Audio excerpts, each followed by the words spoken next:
Assalamu alaikum everyone. This is our iOS app development course and this is our lecture number 5.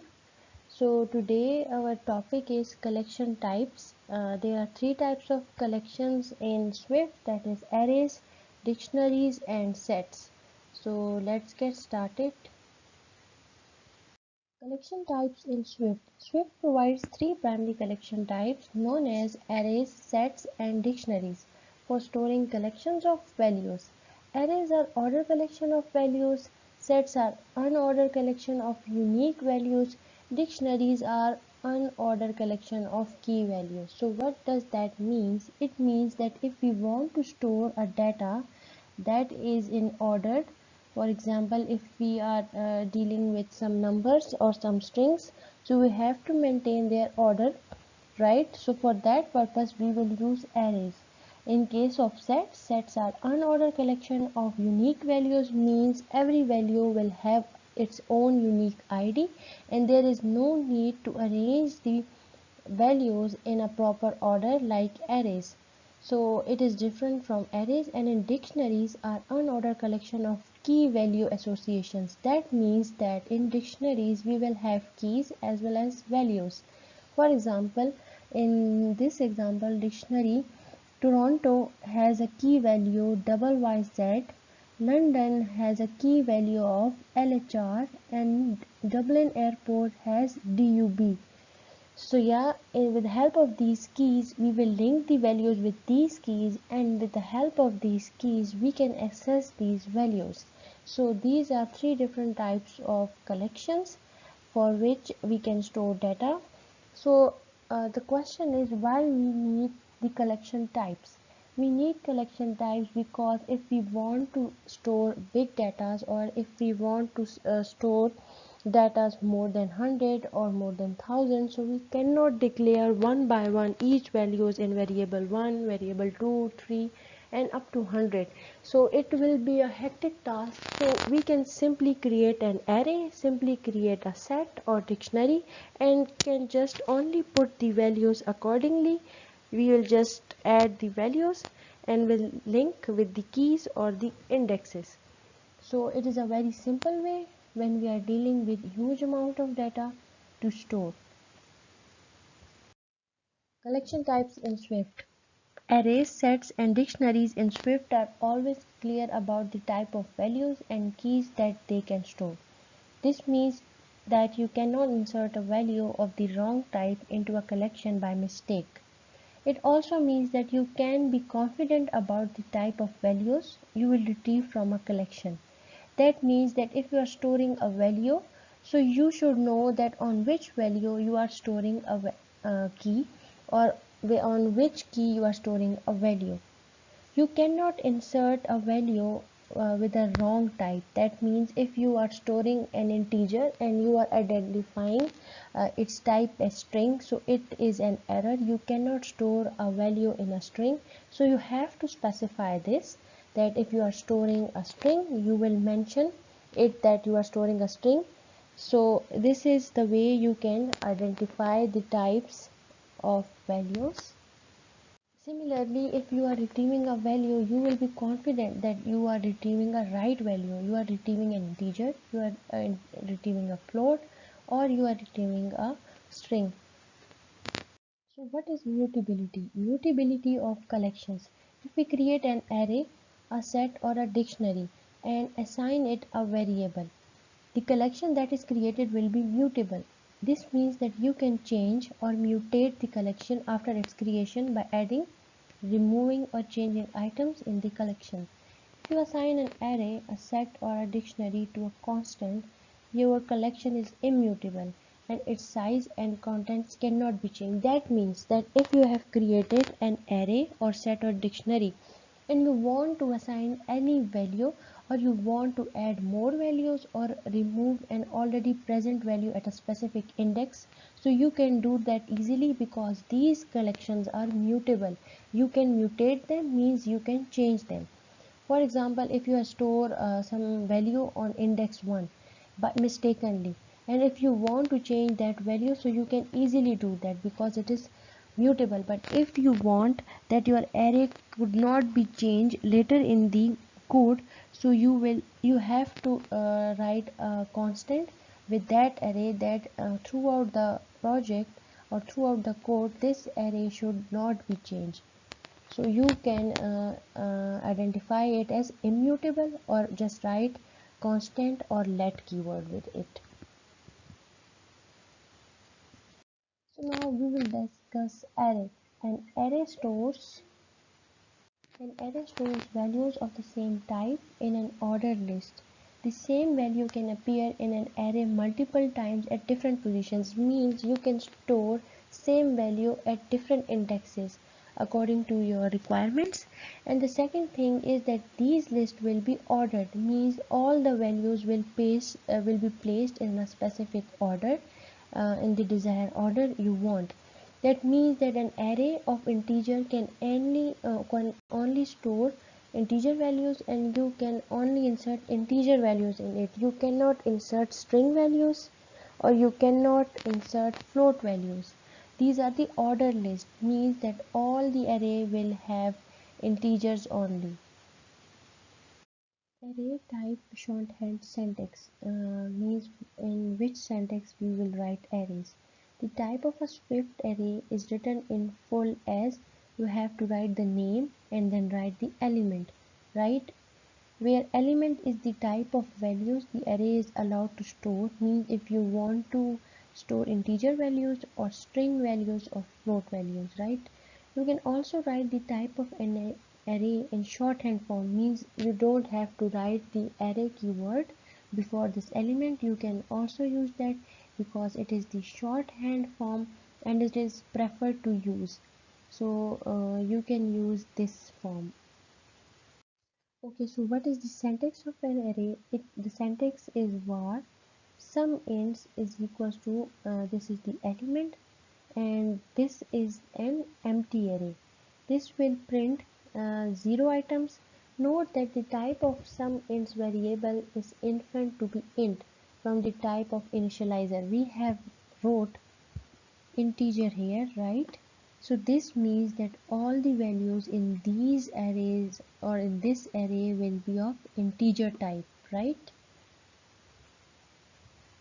Creating an array with an array literals. An array literals means the array items.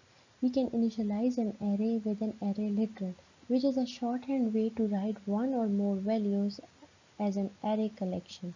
An array literal is written as a list of values separated by commas surrounded by a pair of square brackets. As we can say that if you want to store any element or any values in array, you have to write them in double quotes like this, and you will have to separate them with this comma from the other value, and these array items will be written in these square brackets, and you have to initialize the type of values you are storing. Here we are storing string values, so you will write here string, and there we will write var because this is a variable array, because we will change values in the later code. So you will write var name of your array, then identify which type of array you are storing, means the element, and then these are the array values.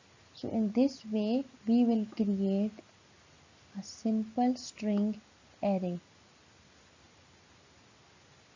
As I have explained that this string means that we will only store string type values in this array.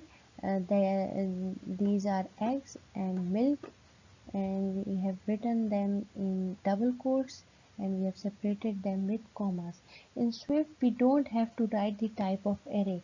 Yeah, it means you don't have to type string or integer, because the Swift code or the Swift compiler is efficient enough to identify that which type of values are storing in the array. So it will automatically identify and will compile and run the code without mentioning that whether you are creating a string array or integer array. So it is easy in Swift to create arrays. Okay, so next question is that we can modify our array or not. So yeah, we can identify and modify our array, but before that you have to know that how many elements are stored in your array. So to access the array elements, that how many elements are stored, you will have to use this count. Just use the name, write the name of your array, and with this dot write count. This will give the elements stored in the array. We have created above an array that was shopping list, and it contained two elements, eggs and milk. So we have written this code like shopping list dot count, right? So this will print a list that contains two items, that were eggs and milk. So with help of this count, we can easily access the items that are stored in our array. So we can access our elements with this count.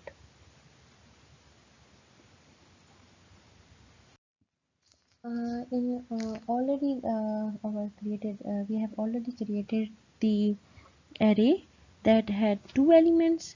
So now if we want to add an element, so we can also do that very easily. We can add a new item to the end of an array by calling the array's append method.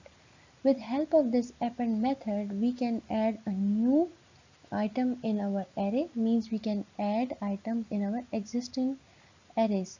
So just write your array name, and with this dot write append, means function, and the element you want to add. We want to add floor, just add this in double quotes with these round brackets. With help of this append method, this floor will be added at the end of our list that had eggs and milk. Now it will also contain floor. Now if you want to display your array items, or if you want to count that how many items your array contains, you can only write shopping list dot count. So it will show three items instead of two items. So with this append method, you can easily add items at the end of your array. So yeah, if you want to display the whole array, it is very easily with just writing the array elements in the for loop, the whole array will be displayed. But if we are dealing with a specific index, or if our requirement is only a specific item at a specific index, so how we can do that? We can easily do that by using subscript in syntax. Retrieve a value from the array by using subscript index, passing the index of the value you want to retrieve within square brackets immediately after the name of the array. Means with the help of the index, you can access the value stored at that index very easily. Just write var first items, means store that in first item is equals to shopping list 0. This element that is stored on the index 0 will be saved on this first item, and you can display this first item. This first item equals to x, because at index 0 we had x. So with help of this subscript syntax, it is very easy to access a specific value at a specific index. If you want to access a value stored at index 1, you will just write 1 instead of 0 here. So it will give or show milk. Or if you want to access the value present at index 2, you will write here 2.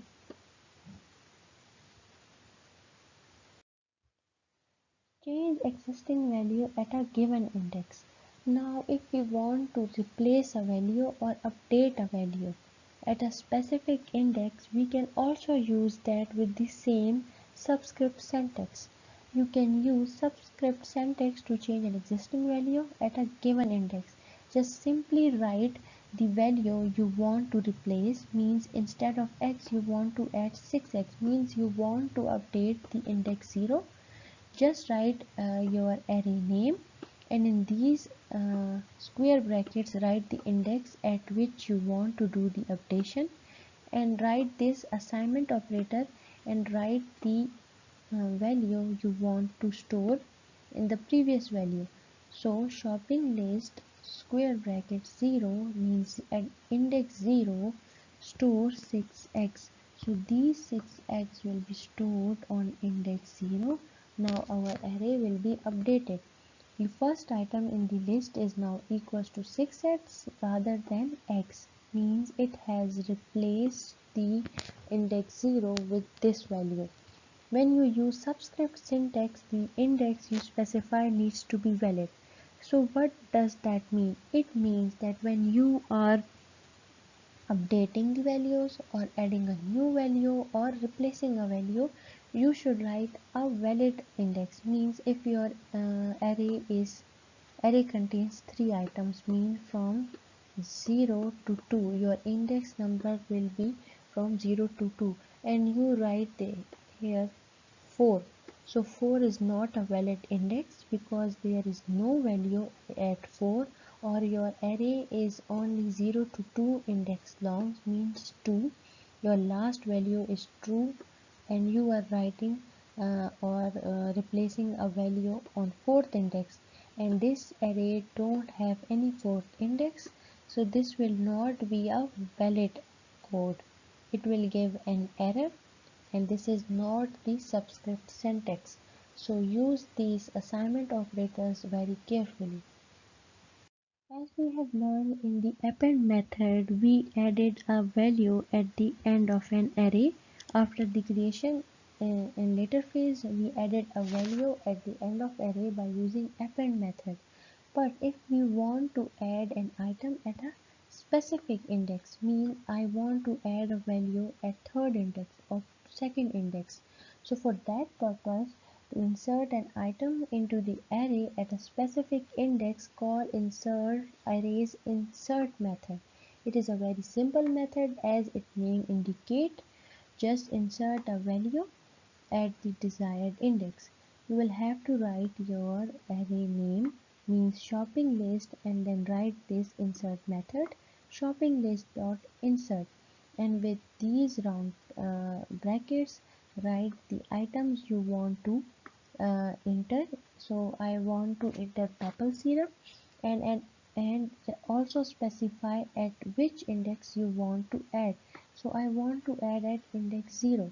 Shopping list now contains 7 items. Maple syrup is the first item in the list. This call to the insert method insert a new item with a value of maple syrup at very beginning of the shopping list indicated by an index 0. Here we can also write index 1, means add a new value at index 1, and then the other values will be moved forward. The values at index 1 will move to index 2. So just like the insert method, we have also an array remove method. So if we want to delete or if we want to remove an array item from our collection, so we can simply use this array remove method. Just write this remove method in the similar way we have done in the insert method. Just write the array item you want to delete. For example, if you want to delete this maple syrup, write maple syrup and specify that at which index you want to delete. Also specify, and this will just remove the element from an array. So this is your home task, that how we can write this remove item from the specific index. So I have explained this array in detail, that how we can create an array in Swift programming and how we can add an array item, delete array item, update array item, or replace any update, replace or update, same thing. So it is very easy, the syntax is very clear. So if you have any questions, you can ask me in our online lecture. So thank you.